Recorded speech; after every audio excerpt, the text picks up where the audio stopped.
time for What Are the Odds? Presented for the people by Caesars Sportsbook. Your app is ready, Emperor.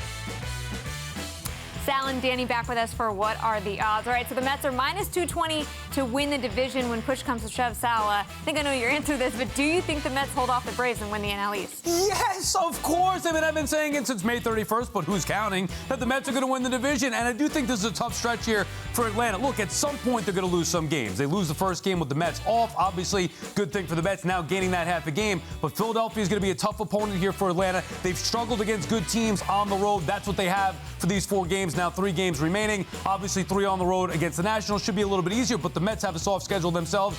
And push comes to shove, 2 teams head-to-head. I think the Mets are better. I think they're minimum winning 2 out of 3 in Atlanta. So yes, I do think that the Mets will be celebrating the NL East championship this year. Okay, I like that. I agree with you. I definitely agree with you. I think I that see they you've have come around. What took you so long? No, I wasn't ready to call it. I wasn't ready to call it yet. I will say I have a lot of confidence in what they're doing right now. The Braves in the last couple of weeks haven't been, I think, as strong as they have all season long. And when the Mets are healthy and when they're hitting their stride, when the offense is actually hitting the ball, then I do think that they're really dangerous and really powerful. They've been in first place all year. That's for a reason. That's not a coincidence. They've been in first place. The Braves have been chasing them all year long. That's for a reason, because they're not as good as the Mets.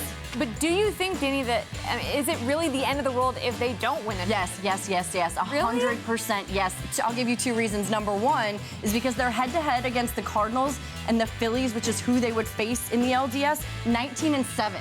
That's their record against those teams this season. It's not the same. You don't want to face the Dodgers in the LDS. You do not want to do that. You want to take your own path and then try to meet them later in the championship series. It is imperative that they win the division. Sal, you have to agree with that.